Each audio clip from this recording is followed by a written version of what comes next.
Assalamualaikum warahmatullahi wabarakatuh. Baik, saya akan menyampaikan tutorial dasar penggunaan aplikasi C++ dalam mata kuliah algoritma dan struktur data.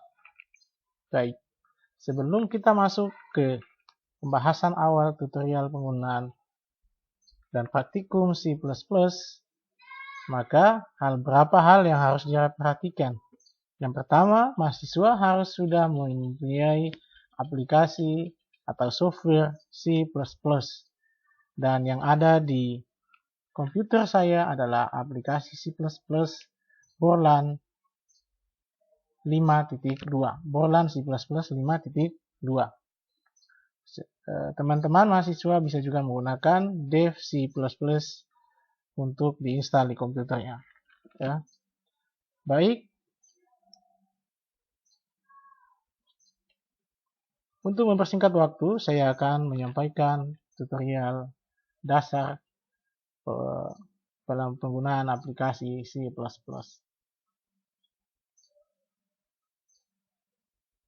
Karena aplikasi C++ sudah terinstall di komputer saya, maka saya langsung bisa menjalankan aplikasi tersebut melalui menu Start dengan mengklik Turbo C++. Ini adalah tampilan awal dari aplikasi Turbo C++.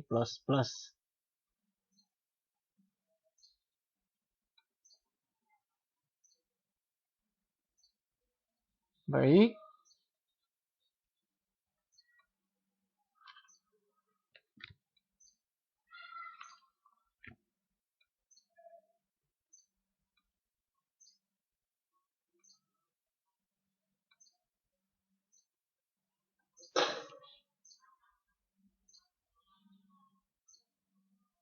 Berikut adalah tampilan dari aplikasi C++. Oke.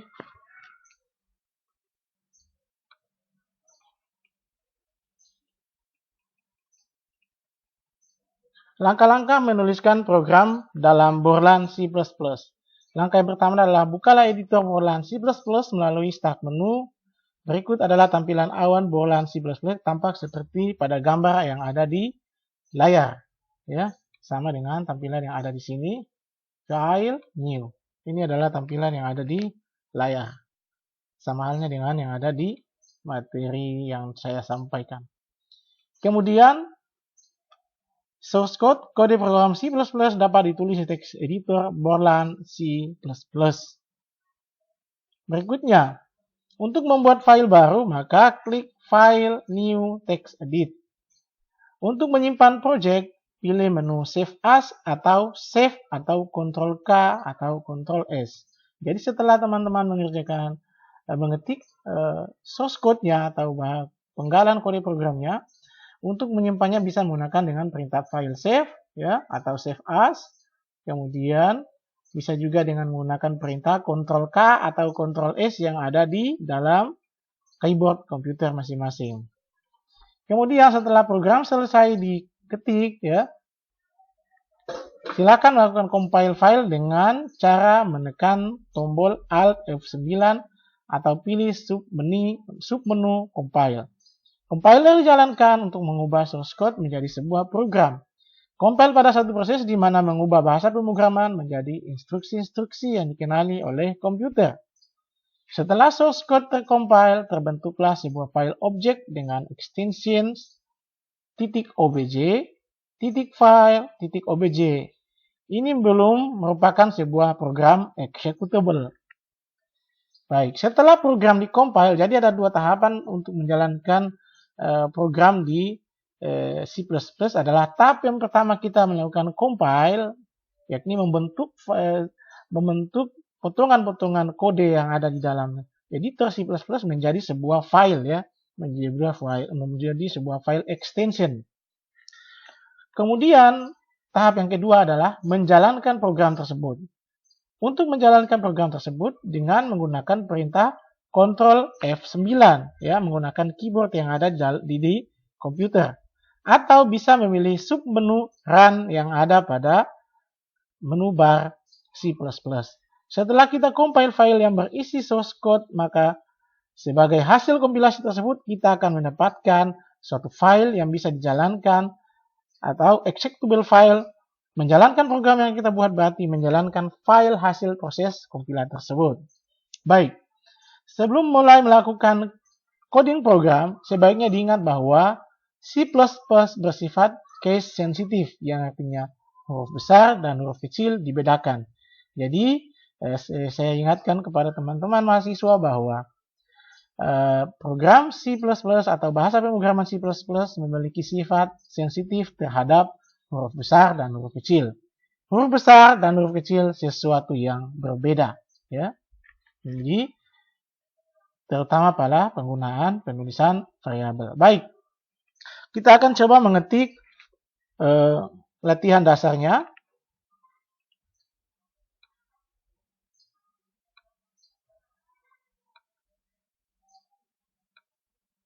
Oke.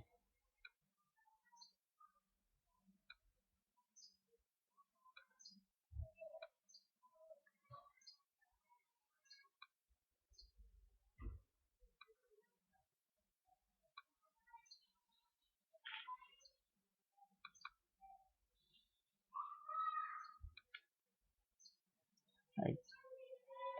Saya ulangi lagi, cara membuat file baru adalah dengan mengetik file, kemudian new. Baik, kita mencoba membuat latihan sederhana yang pertama, yakni latihan untuk mencetak tulisan Hello World ke layar. Langkah yang pertama adalah dengan membuat file processor, yaitu bagian header atau judul dari C++, ya, dengan mengetik perintah include, kemudian iostream.h,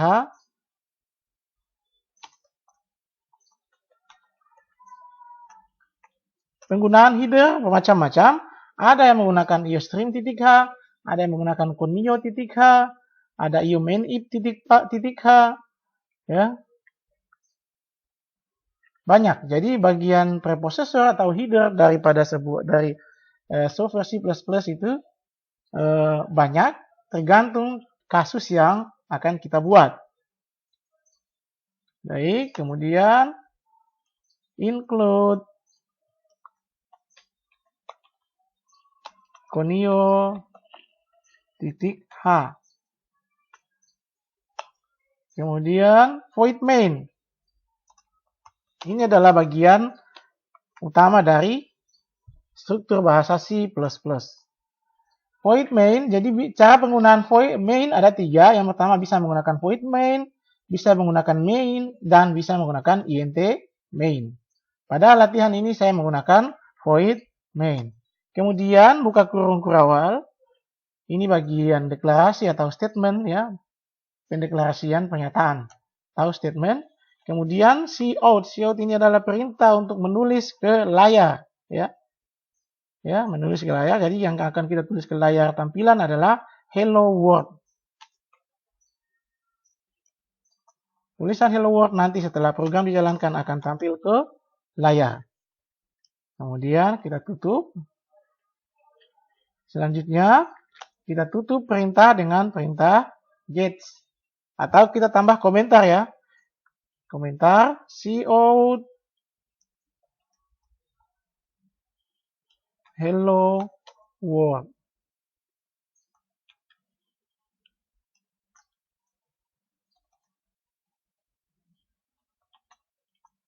Jadi perintah hello world yang kedua yang ada tanda komentar garis miring atau backslash sebanyak 2 kali itu tidak berfungsi, ya, dinonaktifkan. Kemudian kita get ch. Get ch menyampaikan bahwa program sudah selesai dieksekusi dan mengambil atau mencetak tulisan hello world ke layar. Baik, sudah selesai. Kita coba untuk menjalankan program tersebut. Baik, di C++, Borland, pada saat kita menjalankan program, cukup dengan run, dia langsung melakukan compiler. Beda hal dengan kita menggunakan C++ versi dev, ya. Kalau dev C++ untuk menjalankan program, teman-teman wajib melakukan proses yang namanya kompilasi. Setelah dikompilasi atau compiler, baru program bisa dijalankan. Nah, di C++ versi Borland 5.2, teman-teman bisa langsung menjalankan program karena pada saat dijalankan dia menjalankan dua perintah sekaligus, yaitu perintah compile dan perintah menjalankan program.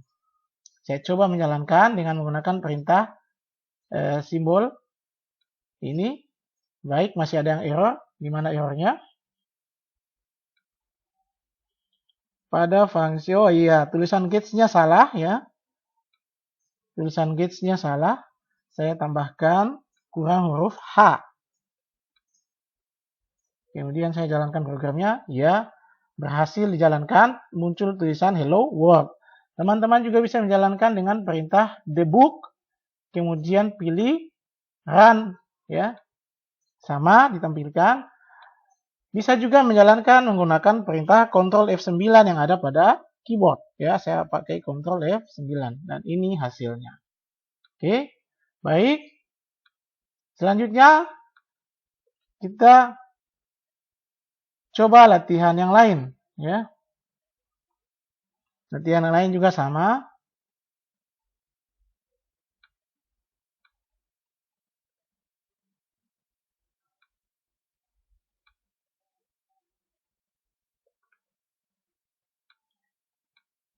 Baik, kita bikin file baru.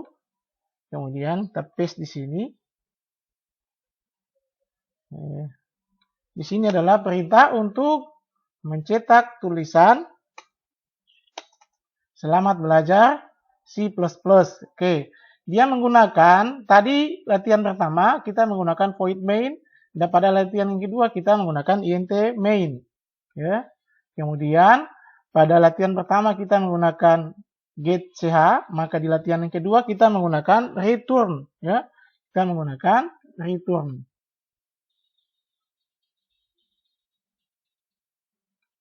Baik, di latihan kedua kita menggunakan perintah return. Saya coba menjalankan programnya sama dengan menggunakan run Ctrl F9 dan berhasil menjalankan program mencetak tulisan selamat belajar C++. Baik, saya jelaskan sedikit. Di sini kenapa menggunakan return 0? Return 0 ini dia menyampaikan bahwa program selesai berhasil dieksekusi. Ya. Perintah return 0 seperti itu. Kemudian ada programku di atas tidak terbaca, itu menyampaikan bahwa itu adalah sebuah komentar dan tidak mempengaruhi baris dari program. Baik, kita lanjutkan ke topik berikutnya. Yang berikut kita bahas tentang variabel dan konstanta. Seperti pada materi-materi sebelumnya, kita mau menyampaikan bahwa variabel adalah sebuah nilai yang sifatnya berubah-ubah pada saat program dijalankan.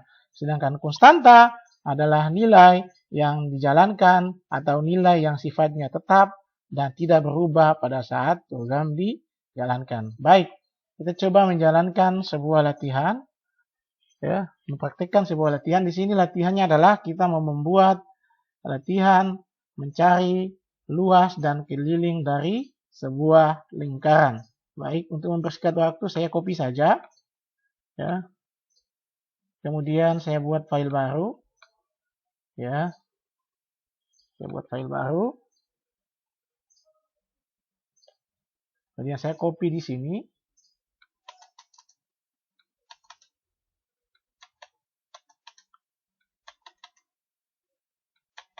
Ingat, penggunaan preprocessor, Conio, dan Eostream.h itu tergantung kasus yang digunakan. Di sini kita menggunakan Conio karena ada perintah getch. Ya. Ada perintah getch pada akhir baris dari program. Baik, saya jelaskan satu-satu. Di sini ada yang namanya konstanta. Ya, const float P3,14 ini adalah nilai dari konstanta di mana nilai yang tidak berubah. Kenapa tidak berubah? Karena P adalah dalam lingkaran, ya, ada dalam lingkaran nilai P adalah 3,14 sehingga nilainya konstan, tidak berubah. Kemudian tipe data yang digunakan di sini adalah tipe data float, yaitu tipe data untuk menampung bilangan pecahan. Ya, float itu untuk menampung bilangan pecahan. Kemudian pada variabel yang berikutnya, ada variabel jari-jari, ada variabel keliling, ada variabel luas. Ya. Kenapa dibilang variabel? Karena jari-jari, keliling, dan luas bisa saja berubah-ubah tergantung objek objek lingkaran yang dinilai. Maka dia masuk dalam kelompok kategori variabel karena nilainya bisa berubah-ubah. Tergantung media yang digunakan. Kemudian tipe datanya adalah float. Selanjutnya variabel yang berikut adalah variabel jari-jari dengan nilai 7,2. Nah, di sini kenapa dia masuk ke dalam variabel tanpa mendapatkan tipe datanya, karena nilainya sudah konstan ya. Nilainya sudah tetap, diberikan nilai awal, jari-jarinya atau R-nya adalah 7,2. Kemudian yang berikut ini adalah rumus dari mencari luas dari lingkaran, yakni luas sama dengan pi kali jari-jari kali jari-jari. Kemudian keliling sama dengan 2 kali pi kali jari-jari. Ini rumus yang sudah paten dalam ilmu matematika. Kemudian kita mau mencetak nilai luas keliling lingkaran dengan menggunakan perintah cout. Luas lingkaran adalah, ini adalah yang akan dicetak ke layar. Mengambil luas dari mana? Mengambil luas dari rumus ini. Ya, luas yang ini mengambil nilai dari sini. Kemudian keliling lingkaran adalah yang akan ditampilkan ke layar. Keliling pada bidang ini, pada bagian ini adalah mengambil nilai dari keliling ini. Oke, baik, kita coba jalankan programnya dan lihat hasilnya. Ya, ini karena nilai awalnya sudah ada, maka mendapatkan hasil luas keliling adalah 162,86. Kemudian keliling lingkaran adalah 45,2389. Baik, itu adalah latihan variabel dan konstanta. Dan contoh adalah luas dan keliling lingkaran. Baik, kita lanjutkan ke latihan berikutnya. Latihan untuk memasukkan data, ya, operasi dasar dari matematika.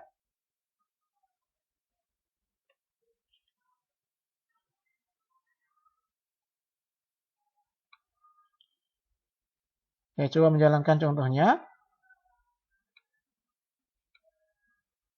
File, new. Baik. Kemudian saya paste di sini.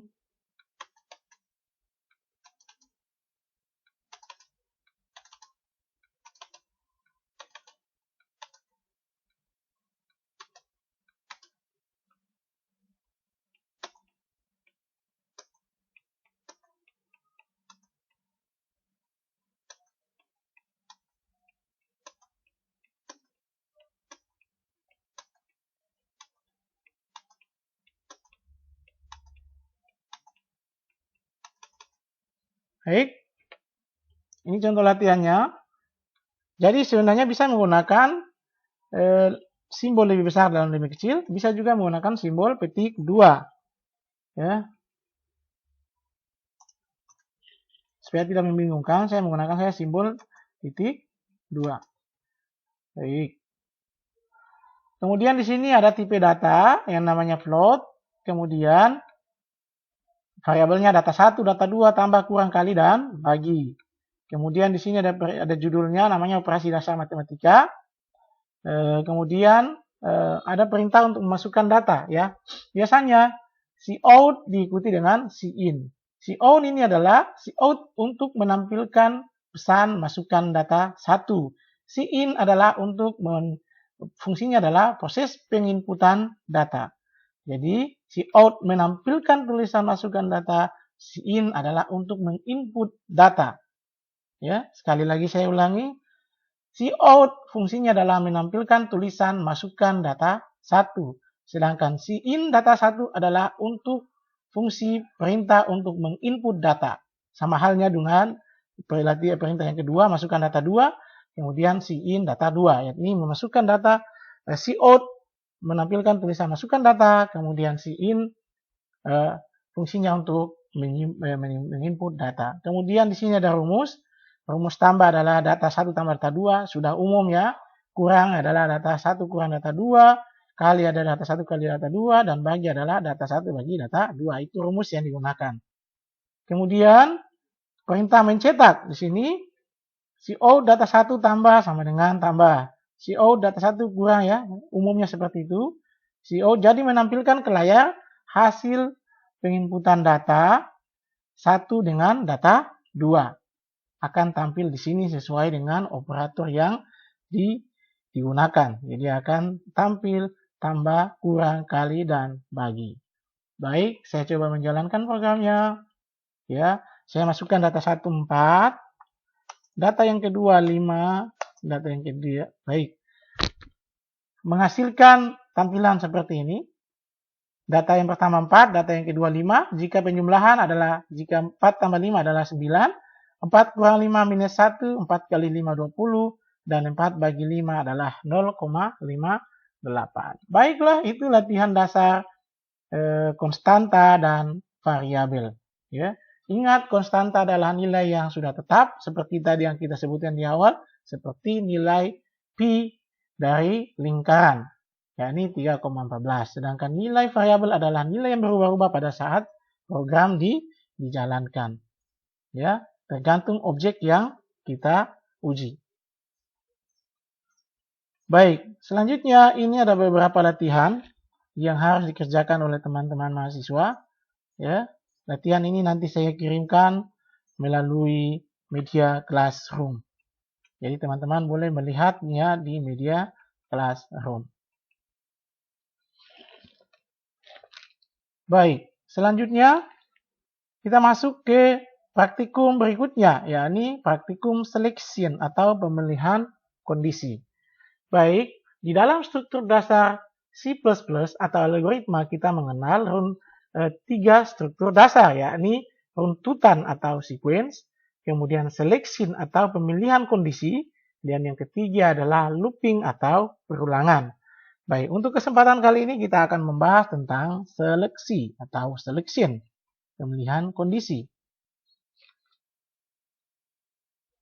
Baik, tujuan dari praktikum ini adalah mahasiswa mempraktikkan cara penggunaan selection pada bahasa C++. Yang kedua, mahasiswa membuat file kerja dengan bahasa C++, mempraktikkan statement pemasukan input dengan menggunakan perintah cin atau cin. Dan yang keempat, mempraktikkan struktur dasar algoritma dengan seleksi, if, then, if then else, nested if, case of, dan switch case. Baik. Untuk latihan pertama, kita akan mempraktikkan latihan statement if. Baik. Statement if adalah statement di mana hanya ada satu kondisi yang memenuhi syarat. Ya. Jika nilai yang dimasukkan tidak memenuhi kondisi, maka proses pengeksekusian itu akan diabaikan. Dan jika nilai yang dimasukkan itu memenuhi syarat, maka sistem akan menampilkan hasil ke layar. Jadi ingat, statement if adalah statement yang cuma ada satu kondisi, dan jika kondisi itu tidak memenuhi syarat, maka sistem tidak akan menampilkan ke layar. Ya, tidak bisa menampilkan hasil ke layar. Dan jika statement itu atau perintah itu memenuhi kondisi, maka sistem akan menjalankan atau menampilkan hasil ke layar. Baik, di sini adalah perintah if.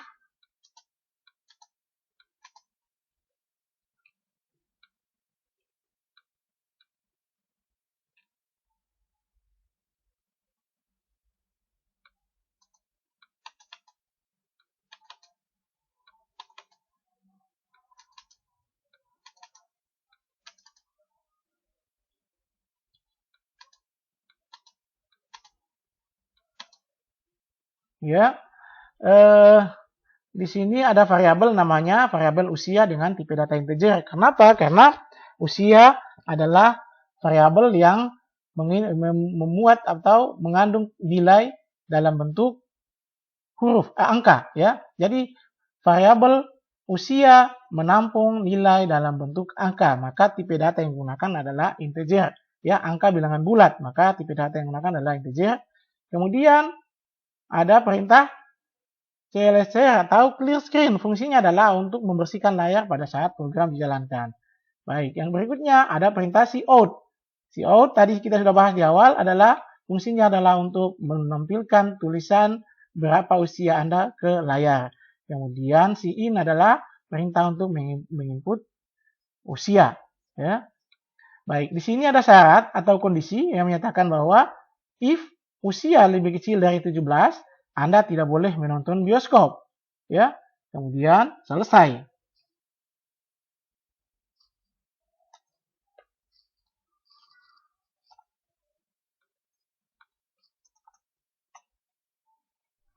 Jika Anda memasukkan usia di atas 17 tahun atau 17 tahun, maka program secara otomatis tidak merespon apa yang diminta.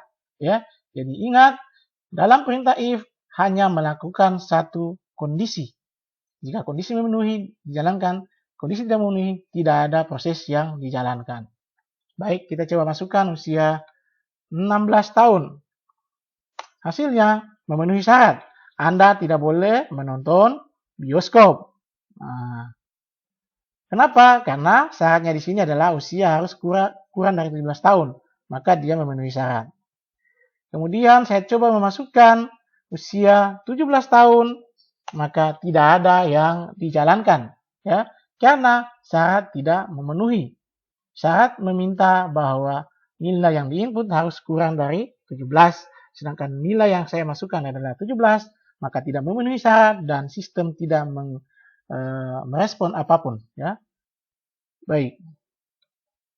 Selanjutnya, kita maju ke latihan berikutnya, yakni if else. Baik, kita coba menggunakan perintah if else.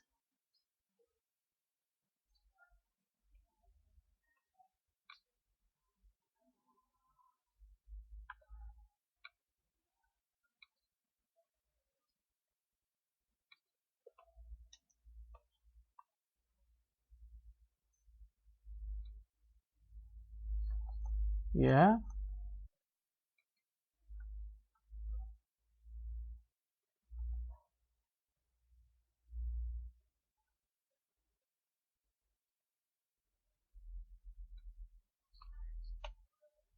Baik. Ini contoh menggunakan if else. If else adalah berbeda dengan if saja. If cuma satu ada kondisi. If else ada dua kondisi. Yakni dua kondisi atau lebih. Ya. Yakni jika salah satu kondisi memenuhi syarat, maka kondisi yang lain diabaikan. Dan jika kondisi yang satu tidak memenuhi syarat, maka dia akan mencari kondisi yang lain yang memenuhi syarat. Baik, seperti dengan latihan yang tadi, cuman saya tambahkan kondisi yang baru ini. Ya, itu namanya if dan else. Pada latihan pertama tadi yang ada cuman if saja.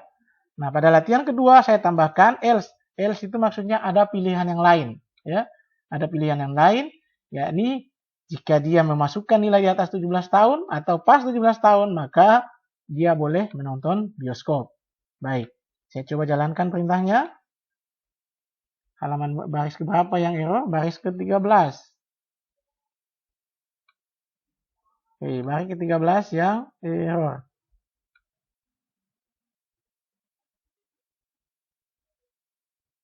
Saya coba cek kembali.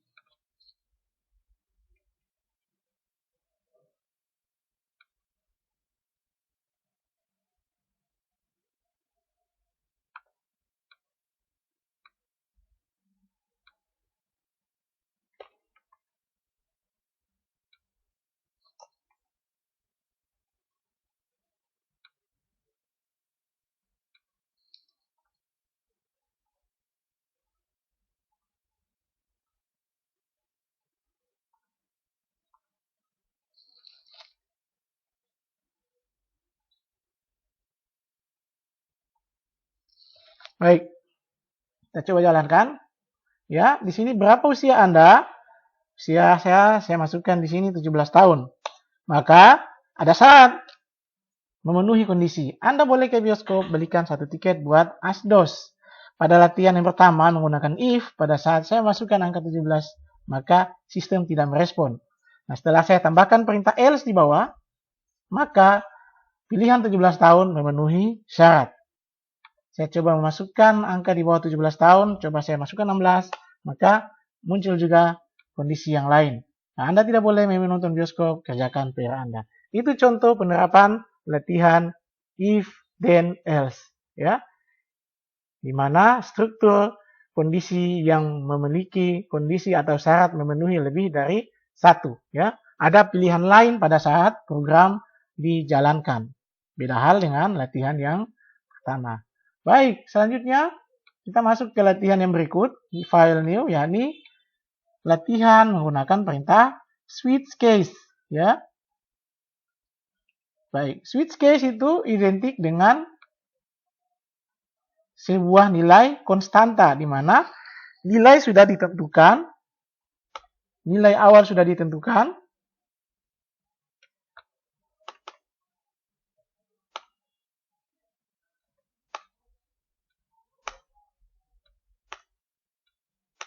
atau nilai konstanta yang sudah ditentukan dari awal, baik itu dalam bentuk bilangan atau dalam bentuk huruf.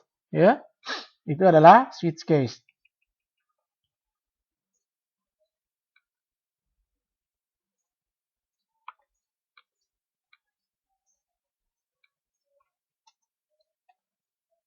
Nah, ini contoh switch case. Ya, tipe datanya menggunakan bilangan karena bilangan di sini adalah nilai yang sudah konstan.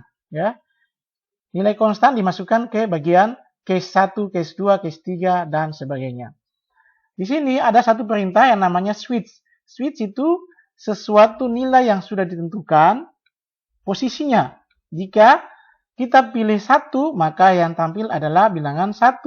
Jika pilih 2, maka yang tampil bilangan 2. Jika pilih 3, maka tampil bilangan 3. Kita pilih selain bilangan 1, 2, 3, maka sistem menolak. Ya, bahwa tidak ada pilihan selain 1, 2, 3. Contohnya 1, 2, 3, kemudian teman-teman masukkan angka 4 ke dalam pilihan, maka sistem secara otomatis melakukan perintah default, di mana perintah tersebut tidak bisa dijalankan karena tidak ada di dalam baris yang namanya switch. Baik, kita uji coba jalankan programnya. Ya, saya masukkan di sini karena yang ada bilangan 1, saya masukkan bilangan 1. Maka hasilnya adalah Anda memasukkan bilangan 1. Berikutnya, saya coba masukkan bilangan 2. Maka yang tampil ke layar adalah bilangan 2. Saya coba masukkan bilangan yang ketiga. Maka yang tampil adalah bilangan 3. Saya coba masukkan bilangan yang 4. Sistem tidak bisa dijalankan karena tidak ada perintah untuk menampilkan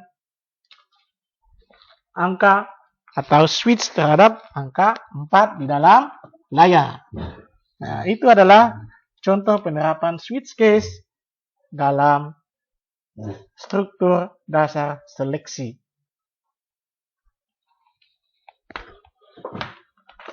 Baik, selanjutnya kita coba melihat perintah switch case yang lain.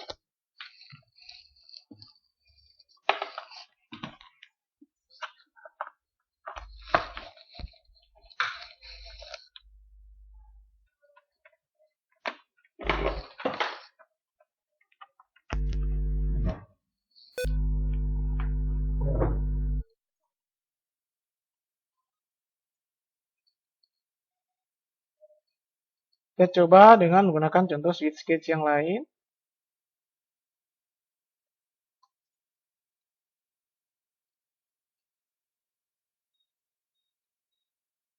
File, new, ya, paste di sini.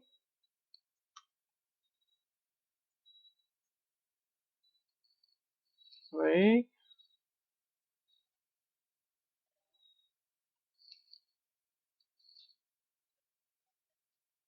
Kemudian case A. Baik, sedikit ada modifikasi pada latihan yang kedua ini.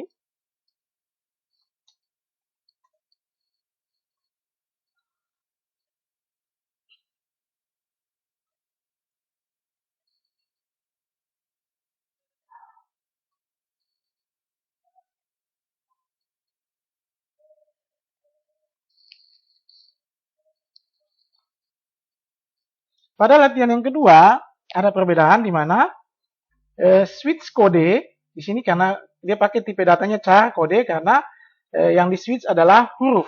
Saya sudah sebutkan di awal tadi, konstanta switchnya bisa menggunakan bilangan, bisa menggunakan huruf. Nah, di sini dia menggunakan huruf, kode dengan nama variabelnya kode, kemudian dengan tipe data char. Char itu untuk menampung data yang dalam bentuk karakter atau huruf. Kemudian masukkan kode barang A sampai C, chain kode adalah kode yang dimasukkan, dan switch kode adalah perintah untuk menentukan kode yang akan digunakan. Nah, di sini yang agak berbeda adalah pemerintah case setiap kode ada dua. Case yang pertama menggunakan huruf A besar, case yang kedua menggunakan huruf A kecil. Maksudnya apa? Maksud dari penggunaan dua jenis huruf besar dan huruf kecil agar supaya pada saat program dijalankan, kemudian teman-teman menggunakan huruf kecil, sistem tetap bisa menjalankan. Teman-teman menggunakan huruf besar, sistem juga bisa menjalankan. Nah, itu fungsi dari penggunaan dua jenis case dalam satu perintah, dalam satu blok program. Kita coba jalankan. Oke, di sini saya coba menggunakan A huruf besar. Baik, dia menampilkan alat olahraga. Kemudian saya menampilkan A huruf kecil. Sama, dia juga menampilkan perintah untuk menampilkan tulisan alat olahraga. Nah, itu fungsi menggunakan dua case A huruf besar dan huruf kecil. Coba saya ubah A semuanya besar. Oke, kemudian saya jalankan. Saya coba jalankan, masih ada error. Oh iya, dia tidak bisa. Maka dia menolak untuk perintah A atau konstanta bernilai yang sama. Tidak boleh. Karena A besar adalah nilai yang sama. Maka harus A kecil. Baru bisa dijalankan. Terjadi dumping atau double dalam sebuah baris atau blok program. Kemudian saya coba masukkan lagi perintah yang di luar dari baris kode. Saya masukkan D, maka Anda salah memasukkan kode.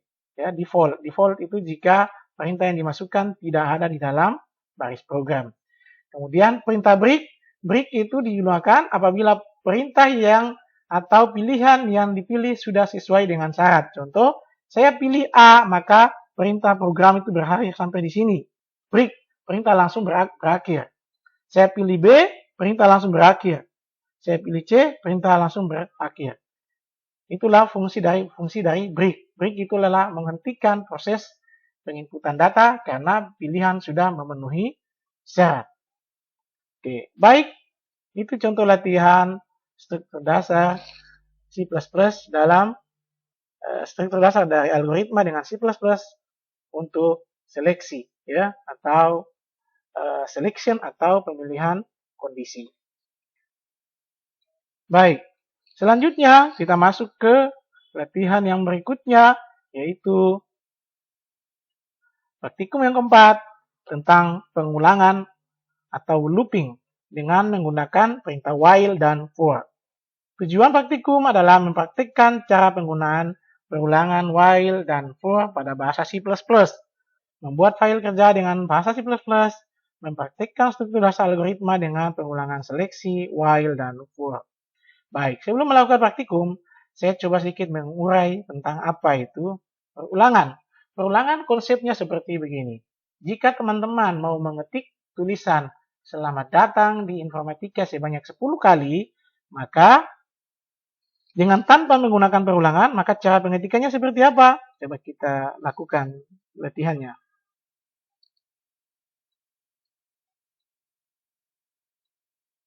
Oke, contoh begini. Saya mau menulis tulisan hello world sebanyak 10 kali.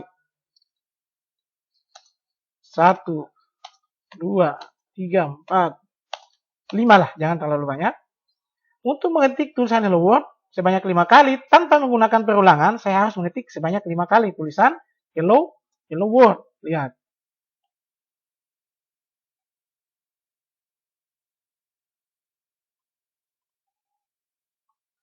Oke. Ya. Saya harus mengetik tulisan hello world sebanyak 5 kali. Tapi dengan menggunakan konsep perulangan, kita tidak perlu menulis tulisan hello world sebanyak 5 kali. Cukup dengan menggunakan perintah yang ada di konsep perulangan, maka dia bisa mengulang tulisan hello world sebanyak 5 kali. Lihat, saya coba langsung mengganti di sini.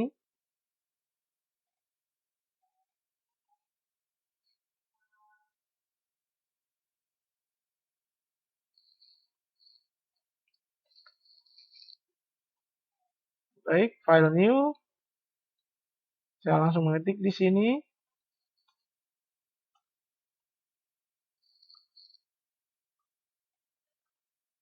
Oke. Tadi kita kalau mengetik hello world kita harus ketik sebanyak 5 kali. Tapi dengan menggunakan perintah perulangan, kita cukup dengan memerintahkan perintah seperti ini. Contoh di sini kita menulis huruf A sebanyak 5 kali. Maka kita cukup dengan menggunakan perintah ini. For A sama dengan 0, A lebih kecil bersama dengan 10, A plus plus. Jadi A sama dengan 0 itu maksudnya A dalam posisi masih belum ada nilai. Masih dalam posisi pada angka 0. Bukan tidak ada nilai ya. A berada pada posisi angka 0. Kemudian syarat yang kedua, A lebih kecil sama dengan 10. Itu berarti perintahnya adalah dia menyuruh kita menulis huruf A sampai A kurang atau sama dengan dari 10. Jadi kita disuruh untuk mencetak huruf A sampai memenuhi syarat A kurang dari 10. Kemudian A++ adalah mencacah A mulai dari 0. Contohnya begini, A posisi 0, 0 tambah 1 sama dengan 1, masih lebih kecil dari 10. 1 tambah 1 sama dengan 2, masih lebih kecil dari 10. Sampai memenuhi syarat 10 lebih kecil sama dengan 10, baru perintah dihentikan. Ya, perulangan dihentikan.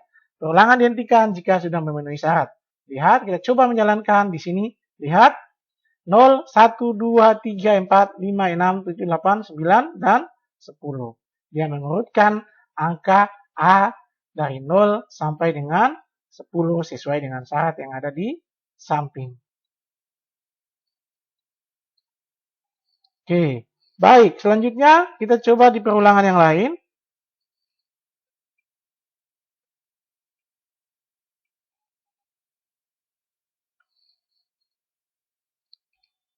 Selanjutnya kita coba perulangan for yang berikut dengan menggunakan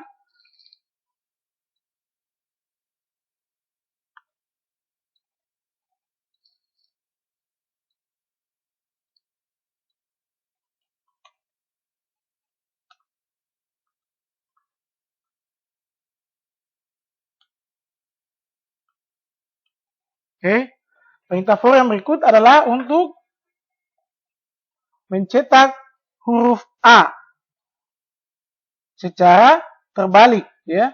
Jadi A sama dengan 20, A lebih kecil sama dengan 1, A sama dengan A minus sama dengan 2. Kemudian cetak. Lihat, kita lihat hasilnya jadi seperti ini. 20, 18, 16, 14, 12. A kurang sama dengan 2 adalah pada saat mengurutkan angka itu secara mundur, secara dimundurkan ke bawah, maka dikurangi 2 nilai. Ya, dari 20 ke 18. 20 kurang 2, 18. 18 kurang 2, 16. Sampai 4 kurang 2 sama dengan 2. Nah, itu cara mengurutkan atau mengulangi angka dengan mengurutkan angka secara terbalik. Ya, angka secara terbalik. Ya, itu contoh konsep dari perulangan. Selanjutnya, perulangan yang berikut adalah nested for. Nested for ini jika for yang ada di dalamnya banyak. Nah, kita coba lihat contoh penerapan nested for.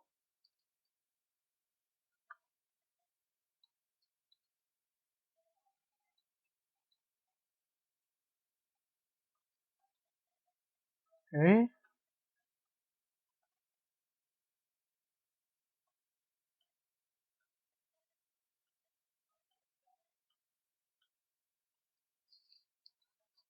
Ada lagi.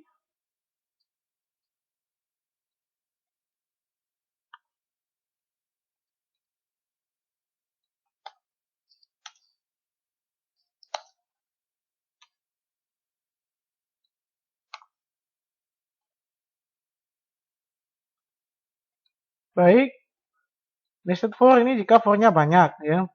Kita mau membuat for yang menumpuk atau nested itu banyak, ya. Jadi for-nya banyak. Kita mau menyusun jumlah bintang dalam sebuah konsep perulangan. Di sini saya membuat bintangnya sebanyak 9. Kemudian saya enter, maka tersusun bintang sebanyak 9 baris ke bawah. 1, 2, 3, 4, 5, 6, 7, 8, 9. Itu konsep dari nested for, ya. For-nya banyak. For-nya lebih dari 1.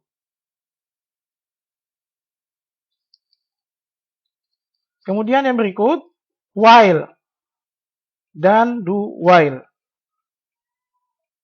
Kalau for, syarat dilakukan terlebih dahulu, syarat diuji dulu baru dijalankan.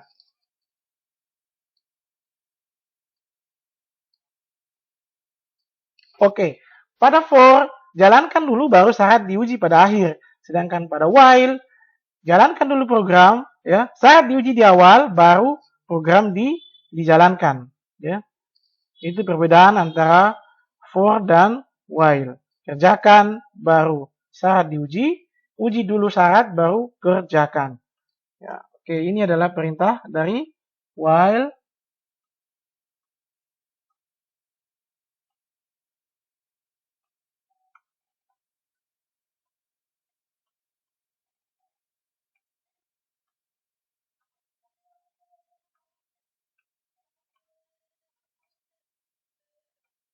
Nah, pada while ini, lihat I sama dengan 1, huruf sama dengan A. Lihat, ini syarat yang diujikan duluan. Jadi pada while itu syarat diuji dulu. Apa? While I lebih kecil dari angka, maka I++. Kerjakan. Begitu. Itu maksud dari jika I sudah lebih besar dari angka, maka berhenti. Nah, itu konsep dari while. Jadi while itu syarat diuji dulu baru dikerjakan. Kalau for, kerjakan dulu baru syarat diuji dia belakangan. Kita coba jalankan programnya. Masukkan angka 1. 1 ya, sama dengan A. Kemudian saya masukkan 10 sama dengan A, B, C, D, E, F, G, H, I, J. Nah, jadi ini adalah perintah mengurutkan angka huruf sesuai dengan urutan dari abjadnya. Baik, latihan berikutnya, latihan do while.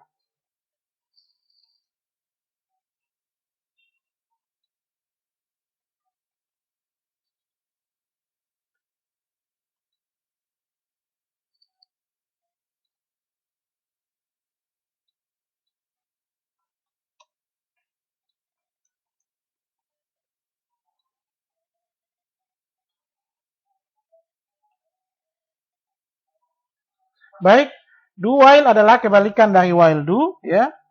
Do while adalah angka dicacah terlebih dahulu, dilihat di sini. Ya, lakukan pencacahan terhadap angka 1 tambah 1, 2 tambah 1, 3 sampai batas syarat yang diinginkan, baru sekarang langsung dikerjakan. Kemudian while-nya diuji di akhir atau syaratnya diuji di akhir. Contohnya begini. 1 tambah 1 sama dengan 2. Lebih kecil dari 10, ya lanjutkan. 2 tambah 1 sama dengan 3. Masih lebih kecil dari 10, lanjutkan. Lanjutkan sampai nilai angka yang dimasukkan itu lebih besar dari 10, baru perintah itu berhenti. Atau di sini 30 ya. Jika angka masih kurang dari 30, maka proses perulangan tetap dilaksanakan. Ya. Jika angka sudah lebih besar dari 30, maka proses perulangan berhenti. Makanya di sini pada do while itu adalah perintah dikerjakan terlebih dahulu, baru syarat diuji pada akhir. Syarat itu di sini. Jika kurang dari 30, lakukan perulangan. Jika lebih dari 30, hentikan perulangan. Baik, kita coba jalankan program. Program langsung jadi seperti ini.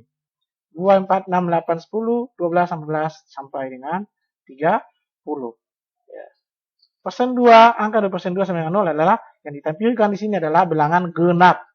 Ya, jadi maksud dari if angka persen 2 sama dengan 0, cetak angka, itu adalah angka-angka yang ditampung di dalam baris kode ini adalah hanya bilangan genap. Ya, if angka persen 2 sama dengan 0, maka nilai yang ditampung pada program ini adalah nilai bilangan genap mulai dari 2 sampai dengan 30. Baik.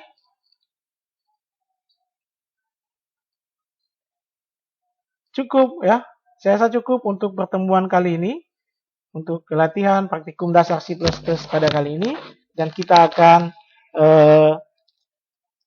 bertemu kembali pada latihan-latihan dasar C++ yang lainnya. Assalamualaikum warahmatullahi wabarakatuh.